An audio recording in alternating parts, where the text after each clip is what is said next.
ഏണി എന്ന് പറഞ്ഞാൽ എല്ലാവരും സങ്കല്പത്തിൻ്റെ ഏണി നമ്മൾ പടവും ഉയർച്ച വെച്ച് പോകുന്ന ഒരു സാധനമാണ് ഏണി. പക്ഷേ എൻ്റെ സിനിമയിൽ ഇത് യഥാർത്ഥമാണ് ഏണി. സൗഹൃദ ബന്ധങ്ങളാണ് വലിയ ബന്ധങ്ങൾ. പക്ഷേ സൗഹൃദ ബന്ധങ്ങൾ ഉണ്ടാകുന്ന ഏറ്റവും വലിയ വള്ളിക്കെട്ടാണ് ഏണി. കൂടുതലൊന്നും പറയുന്നത് സിനിമകൾ കൂടുതൽ പറയുന്നത്. പിന്നെ അതുപോലെ തന്നെ എൻ്റെ പ്രിയപ്പെട്ട ഗുരുനാഥൻ Shri P N Menon sir, P N Menon സാറിന് ഞാനിവിടെ മഞ്ഞിൽ വിരിഞ്ഞ പൂക്കൾ എന്ന സിനിമയുടെ പോസ്റ്റർ ഡിസൈനറായ Shri P N Menon sir, അതിലെ നായകൻ ശ്രീ ശങ്കർ സാർ. നമ്മളൊക്കെ സിനിമ കണ്ടു നടക്കുന്ന സമയങ്ങളൊക്കെ പുള്ളിയുടെ ശങ്കർ സാറിനൊക്കെ വലിയ വലിയ ആരാധകനാണ്. ജയൻ സാറിന് നമ്മൾ കണ്ടിരിക്കുന്ന ആരാധകൻ നമ്മൾ സന്ദർശിക്കുന്നത്. അപ്പുറം വന്ന് ഒരുപാട് ഉണ്ടായിരിക്കാം, അവർക്ക് നമ്മൾ ആരാധിക്കണം.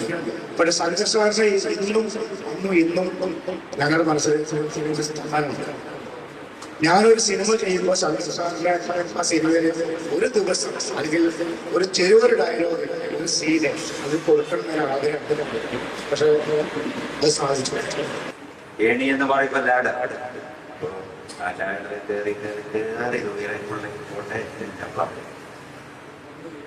ഈ ചിത്രം ഇതിന്റെ സതീഷിനെ എനിക്ക് വർഷങ്ങളായിട്ട് അറിയാം. അദ്ദേഹം നിർമ്മിച്ച കൂട്ടുകാരൻ എന്ന് പറയുന്ന സിനിമയിൽ ഞാൻ പണം ഹീറോയായിട്ട് അഭിനയിച്ചു.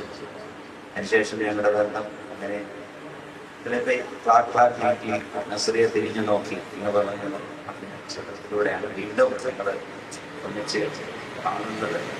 ആ സിനിമയിൽ ഞാൻ അഭിനയിച്ചു. അദ്ദേഹമായിരുന്നു ആ ചിത്രത്തിൻ്റെ ഡിസൈനറാണ്. ഇപ്പോൾ ഇതിലേക്ക് വന്ന് നിൽക്കുമ്പോൾ ഈ സിനിമ ശരിക്കും പറഞ്ഞ വിഷ്ണു അല്ല അദ്ദേഹത്തിൻ്റെ ഒരു ഫിലിമാണ്. ഒരു കലാ സംവിധാനം ചെയ്യുന്ന ഒരാളാണ്. തീർച്ചയായിട്ടും കലയായിട്ട് വളരെ അടുത്ത് നിൽക്കുന്ന ഒരാളാണ്. അപ്പം അദ്ദേഹത്തിന് തീർച്ചയായിട്ടും ഒരു നല്ല സിനിമ ചെയ്യാൻ സാധിക്കും. അതിൻ്റെ ഉദാഹരണമാണ് രണ്ടുപേര്. ഐ വി ശശി, അദ്ദേഹം ആർട്ട് ഡയറക്ടറായതാണ്. അതുപോലെ തന്നെ ഭരതൻ ആർട്ട് ഡയറക്ടറായ ഒരുപാട് നല്ല സിനിമകൾ നമുക്ക് കാഴ്ചവെച്ചു. തീർച്ചയായിട്ടും ഈ സിനിമ സക്സസ്ഫുൾ ആവട്ടെ. ഒരുപാട് സിനിമ ചെയ്യാനുള്ള സാമിൻ്റെ ആദ്യത്തെ ചിത്രമാണ്. തീർച്ചയായിട്ടും നല്ലൊരു തുടക്കമാവട്ടെ. ഇത്തരം പ്രൊഡ്യൂസേഴ്സ് ഉണ്ടെങ്കിൽ മാത്രമേ സിനിമ ഉണ്ടാവുള്ളൂ.